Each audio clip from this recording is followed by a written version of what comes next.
तुम भी घर में प्रवेश करो तो मुस्कुराते हुए प्रवेश करो, हंसते हुए प्रवेश करो।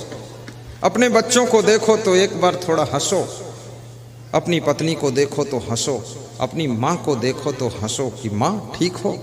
थोड़ा हंस दोगे तो सब हंस देंगे, सब हंस देंगे तो टेंशन खत्म हो जाएगी और घर भर में मुस्कान दौड़ जाएगी, पूरा घर स्वर्ग बन जाएगा।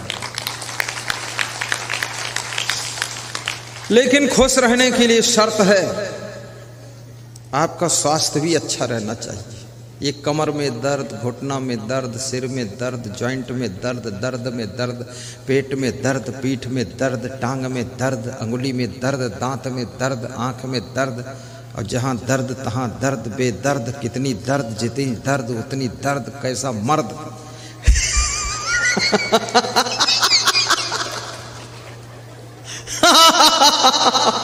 इतनी दर्द। मैं लखनऊ में सत्संग करने गया तो वहाँ एक महंत भजन गा रहा था कि गुरुजी पिलाई दे ज्ञान की बूटी, दर्द मोरे नस नस में। तो मैंने कहा दर्द नस नस में है, मुंह में पिलाऊंगा तो नस वाली दर्द कैसे जाएगी। गा रहा था। वास्तव में हर व्यक्ति की जिंदगी में दर्द है।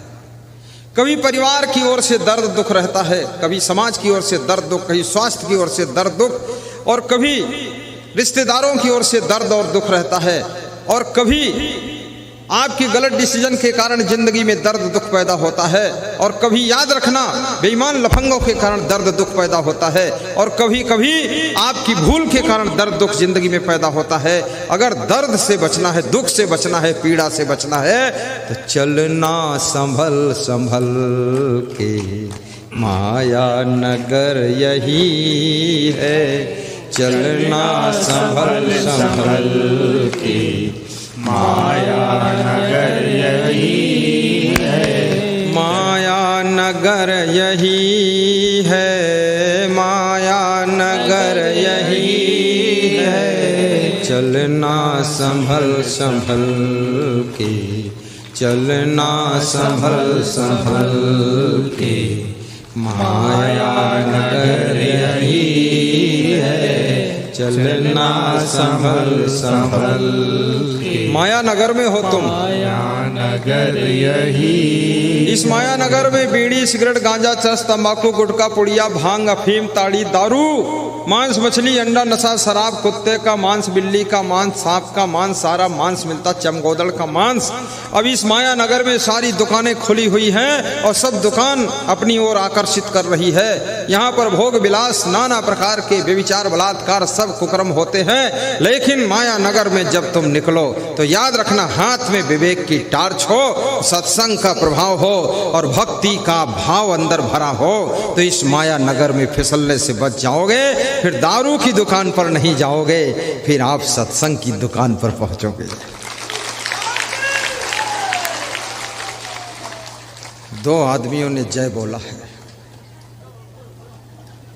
दूसरे दिन जय मिली है। कल तो ऐसे चला गया, आज भी दो आदमी बोले हैं, तो एक तो जोर से बोला, दूसरा बोलता हो।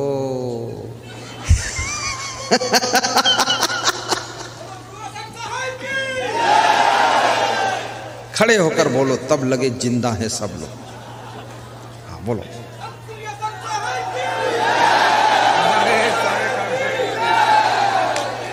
हाथ उठाकर बोलो, ताली बजा दो जोरदार। बोलो सदगुरु कबीर साहब की जय, मेहीदास महाराज की जय, क्षमादेव महाराज की जय, मेघोना वासियों की जय, सब साधु संतों की जय, श्रोता मंडल की जय।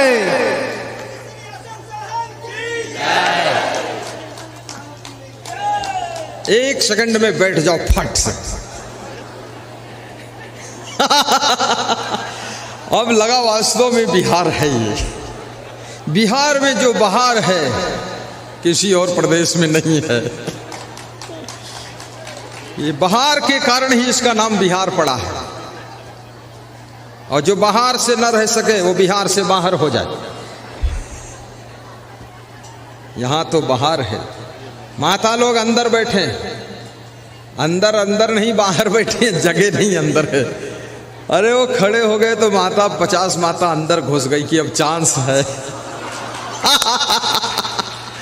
वहीं बैठो जहां बैठी थी।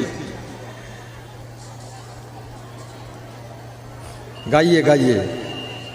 2 दिन की जिंदगी में मत दाग तो लगाना, 2 दिन की जिंदगी में मत दाग तो लगाना, चलना संभल संभल के, चलना संभल। अगली बार सत्संग जब रखना तो 11 बजे से 12:30 तक भजन, और सबको 11 बजे बुलाना, भजन और भोजन चलता रहे।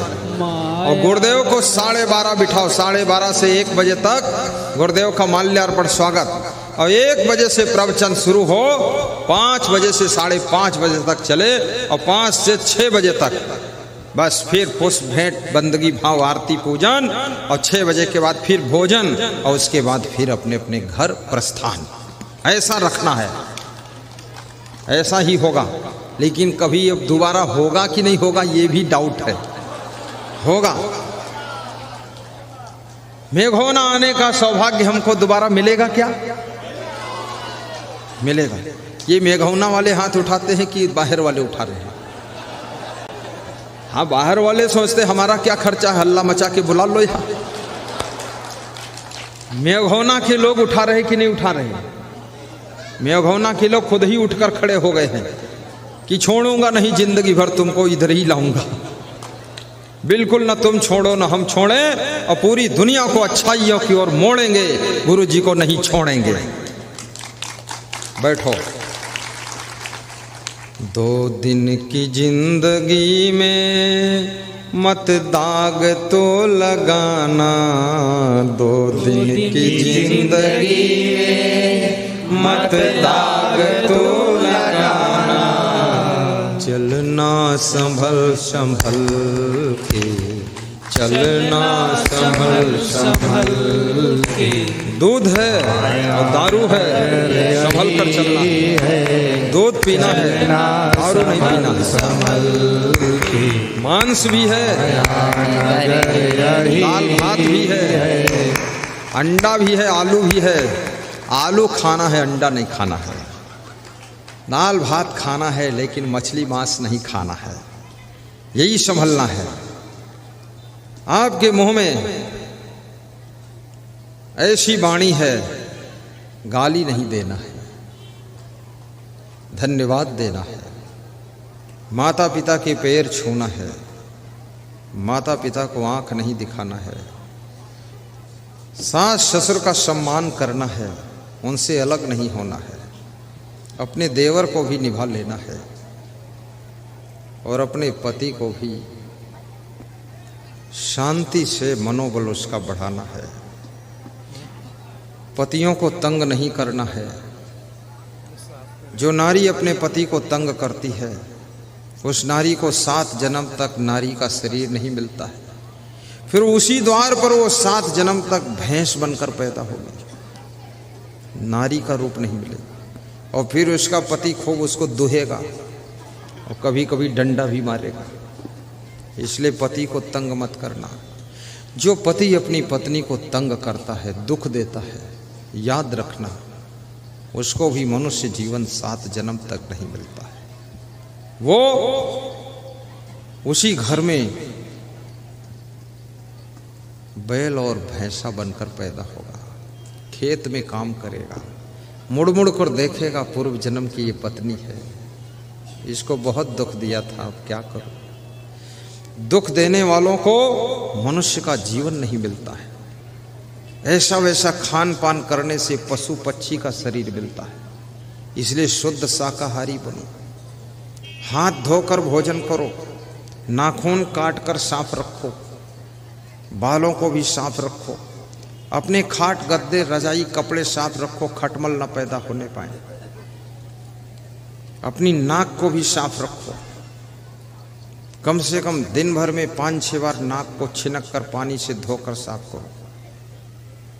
दांतों को भी साफ रखो, अपने घर द्वार को साफ रखो, खिड़की दरवाजे पोंछकर साफ रखो, मकड़ी का जाड़ा छुड़ाओ, मकड़ी का जाड़ा नहीं रहना चाहिए।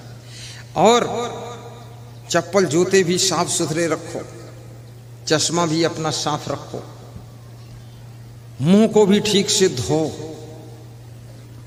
और सुंदर बनना चाहते हो तो प्रसन्न रहो।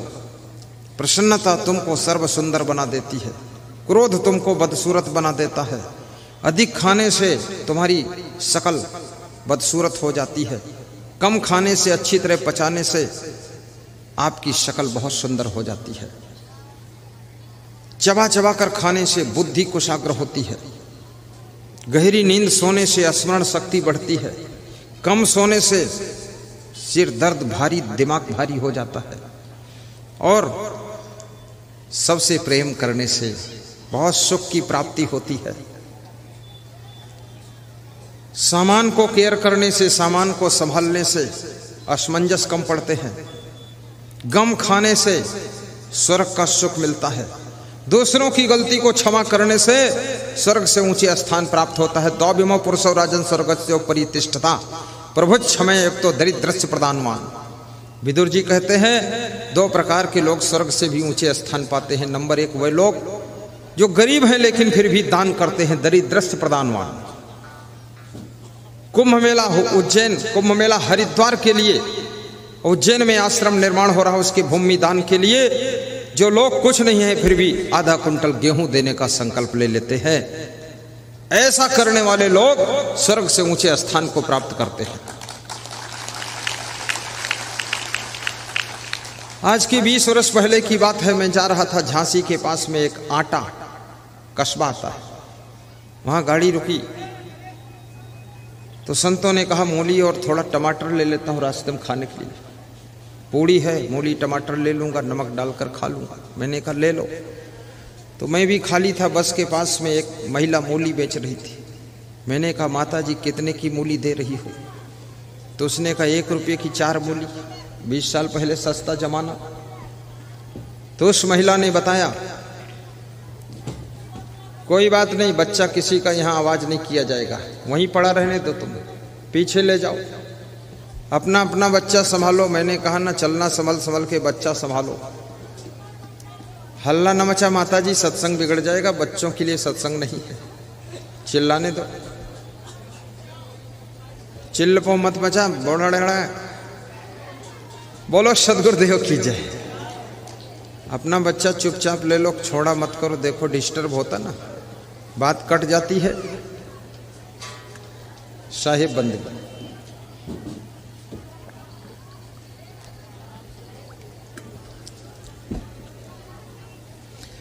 तो उस बूढ़ी महिला से मैंने कहा मूली माता जी कितने में दे रही हो? 1 रुपये की 4। तो मैंने कहा दे दो 20 मूली माता जी। तो उसको मैंने 20 मूली के 5 रुपये देना था, लेकिन हमने कहा इसको 10 दे दो, गरीब है महिला। तो जब उसको 10 दिया तो उसने क्या कहा, मैं साधु से नहीं लेती हूं और तुम्हारा सब कुछ ठीक लगता है, लेकिन तुमने कहीं अपना घर बनाया है? हमने कहा घर नहीं बनाया माता जी। तो उसने 2 रुपया निकाल कर हमको दिया कि जाओ घर बना लेना, इधर उधर मत घूमा करो।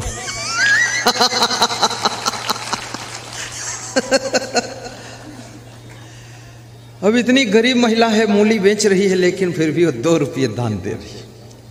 तो मैंने कहा रख लो माता जी, मेरे पास आश्रम है। अरे बोले तुमसे गरीब हम थोड़े हैं, तुम जाओ ले जाओ। गरीबी में भी जो दान करता है, बलवान होते हुए, मजबूत होते हुए भी जो कमजोर से कमजोर गलती करने वाले को क्षमा कर देता है, माफ करता है, उसे स्वर्ग से ऊंचे स्थान मिलता है। आपकी बहू से गलती हो जाए उसको क्षमा भी करना, सास ससुर से गलती हो जाए उनको माफ करना। गलती को क्षमा करने वाला विष्णु भगवान के समान होता है। भृगु जी ने विष्णु भगवान को लात मारा था और विष्णु भगवान ने क्षमा कर दिया था, और जिन्होंने क्षमा किया था उनकी संसार में पूजा होने लगी, और जिन्होंने लात मारा था उनका पूजा से स्थान समाप्त हो गया। परशुराम के पिता थे भृगु जी। परशुराम भी क्रोधी थे और उनके पिता भी बहुत क्रोधी थे। किसी किसी के घर में पूरा ब्लड ग्रुप क्रोधी होता है, बहुत क्रोध आता है, और ये क्रोध लक्ष्मी को नष्ट करता है। ऊंचे पद पर तुमको पहुंचने के लिए क्रोध बाधा डाल देता है। संयच्छति यो न बेगम उत्थितम क्रोधा हर्षयो साश्रियो राजनम भाजन यश आपत्स न मुह्यति। विदुर जी कहते हैं जो अपने क्रोध को काबू कर लेता है, अपनी खुशियों को भी पचा लेता है, वह व्यक्ति राज्य और लक्ष्मी का अधिकारी बनता है और उसकी आपत्तियां कम होने लग जाती हैं। इसलिए कभी क्रोध आए, क्रोध में राजनीतिक पार्टी मत बदलना, क्रोध में आकर के अपने माँ बाप को मत छोड़ देना, क्रोध में आकर के अपने सास ससुर से भी दूर मत होना। थोड़ा थोड़ा मिलते जुलते रहना, लेकिन इतने मजबूत बनो कि सबको मदद करने लायक बनो, लेकिन किसी की तरफ मदद की आशा मत रखो। याद रखना, सूरज सबको रोशनी देता है, लेकिन किसी से रोशनी पाने की आशा नहीं रखता है। इसलिए सूर्य को भगवान कहा जाता है, जो सबको देना जानता है और लेने की आशा रखता है। नदियों को माँ कहा गया है, क्योंकि नदियाँ हमेशा जल देती रहती हैं। वृक्ष कबहु नहीं फल भखे, नदी न संचय नीर, परमारथ के कारणे साधुन धरा शरीर।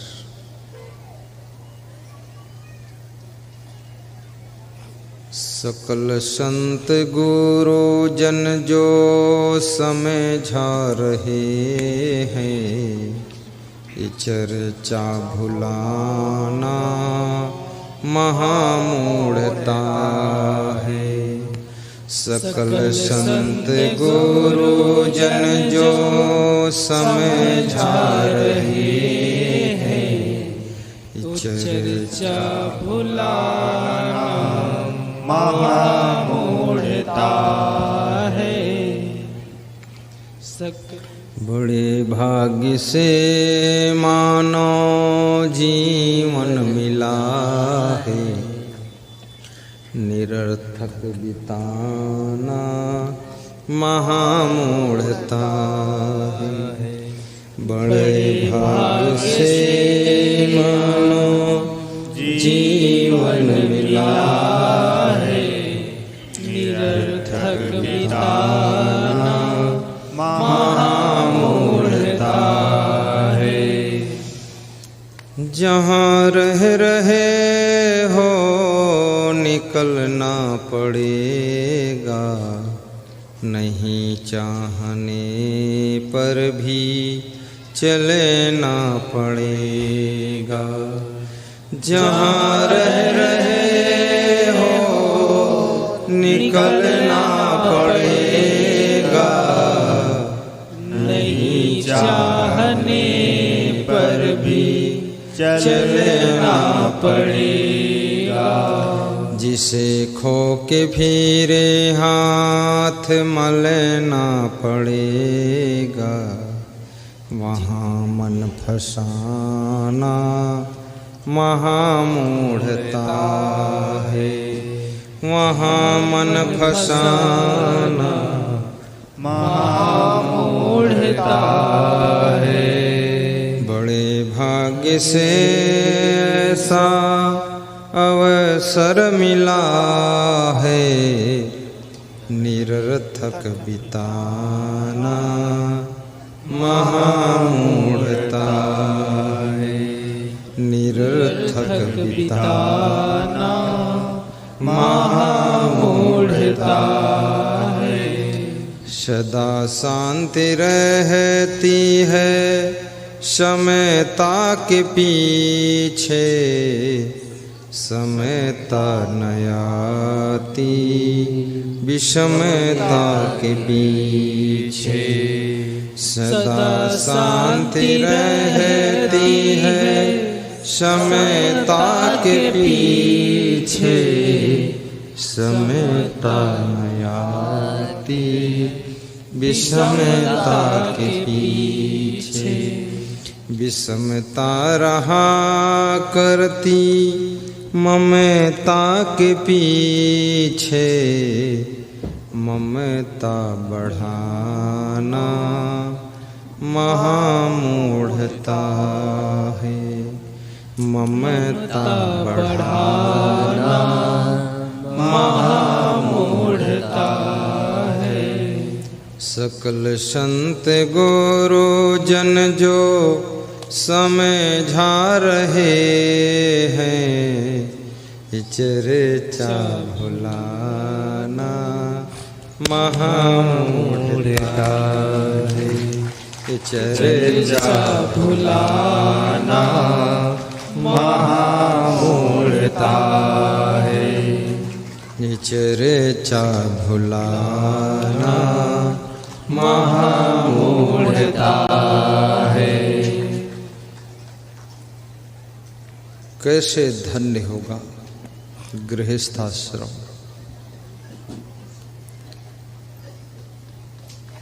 शानंदम सदनम सुतास्तु कांता प्रियालापिनी, इच्छा पूर्तिम धनम सोयोषित रति स्वाज्ञापरः।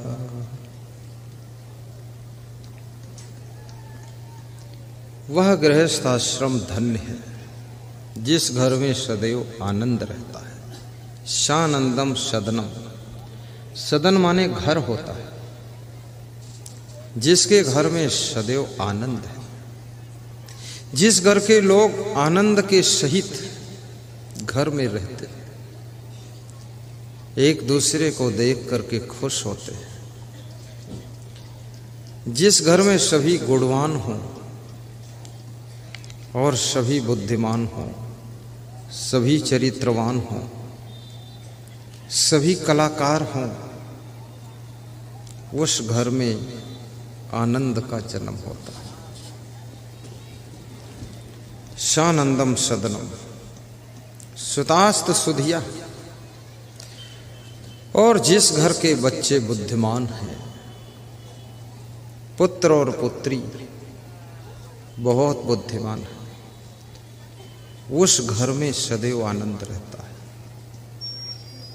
बुद्धिमान पुत्र बनो और बुद्धिमान पुत्री बनो, इस बात को गौर से समझना। कांता प्रियालापनी, और जिस घर की स्त्रियां प्रेम के शब्दों में बातचीत करती हैं, वो घर आनंद भवन रहता है, मंगल भवन रहता है। मनुष्य की वाणी का बहुत बड़ा प्रभाव होता है। वो नारी नारायणी है जो हमेशा प्रेम से बोलती है, प्रेम से भोजन बनाती है, प्रेम से परोसती है, प्रेम से झाड़ू लगाती है, सबको खिलाकर प्रेम से खाती है और सुबह से लेकर शाम तक खुश रहती है। बच्चों को संस्कार देती है, अनुशासन देती है, सबको समझाती है, अपने पति का भी ख्याल रखती है, सास ससुर का भी ध्यान रखती है। वो नारी कोई साधारण नारी नहीं है, याद रखना, वो नारी नारायणी का अवतार है। और ऐसी नारी जिस घर में रहती है, वह घर केवल घर नहीं है, वो मंगल भवन है, वो आनंद सदन है, सानंदम सदनम है। इसलिए नारियों को सबसे ज्यादा गम खाना चाहिए। घर में जितनी खटपट है, क्योंकि स्त्री एक ऐसा इस संसार का प्राणी है जिसके पास में बहुत करुणा होती है, बहुत ममता होती है। अपनी मधुर ममता से पूरे परिवार को खुश कीजिए। अपनी करुणा से परिवार के बच्चे, बूढ़े, जवान सबको प्रसन्नता प्रदान कीजिए। अपने मीठे मीठे कार्यों से पूरे घर को आनंद से भर दीजिए। पति कितनी उलझन में हो, अगर उसके घर की नारियां सुलझी हुई है तो पति की उलझन भी कम हो जाती है। और नम्रता से सबको सुलझाया जा सकता है। आपने देखा होगा, आपके द्वार पर पला हुआ कुत्ता, आपके द्वार पर बंधा हुआ बछड़ा, बछिया, पड़वा, पड़िया, ये जो भी होते हैं, ये बछड़ा क्या करता है? जब उसके पास तुम जाते हो, थोड़ा पूंछ हिलाता है, कान हिलाता है और अपना मुंह, अपनी गर्दन लाकर तुम्हारे पैरों के पास में सटा कर खड़ा हो जाता है। तुम उसकी प्रेम भरी नम्रता को देख करके द्रवित हो जाते हो। सब टेंशन और चिंता भूल कर मुस्कुरा कर अपना कोमल हाथ उस बछड़े के सिर पर रख देते हो।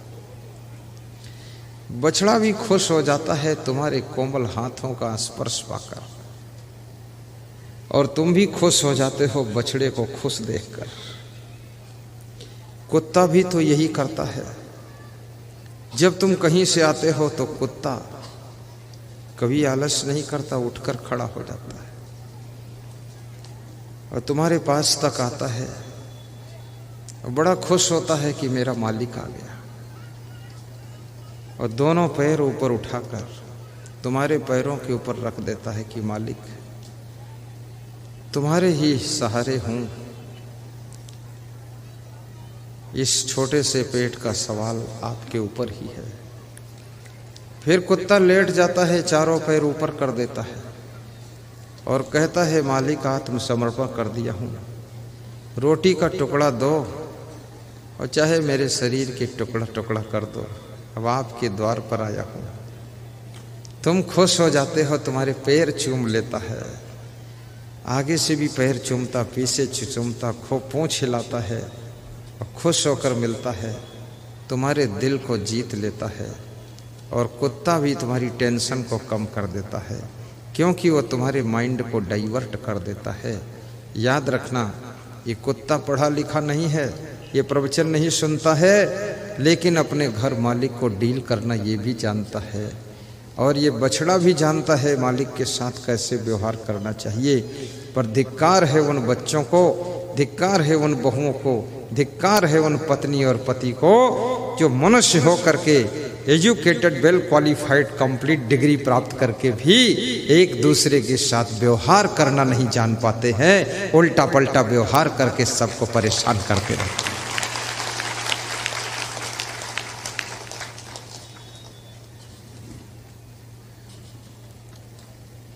बड़ी प्रसन्नता हो रही है, क्योंकि ऐसा सुनहला मौसम उम्मीद नहीं थी। और इतना सुंदर पंडाल बहुत बार हमने देखा भी नहीं ऐसा। सब वाइट है और सब तरफ से लाइट है, ऊंचाई भी भरपूर है। 100 फीट चौड़ा, 400 फीट, 300 फीट लंबा और 35 फीट ऊंचा, 35 फीट ऊंचा, 100 फीट चौड़ा, 300-400 फीट लंबा और बीच में नहीं कोई खंभा। ये कितना आनंद है।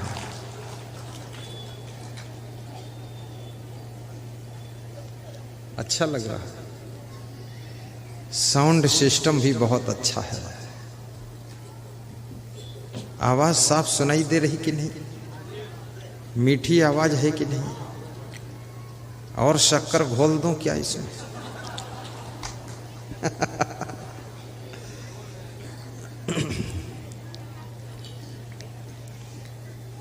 ऐसी बाणी बोलिए मन काया पाखोय, औरन को शीतल करे आपहु शीतल हो। मधुर वचन है औषधि, कटुक वचन है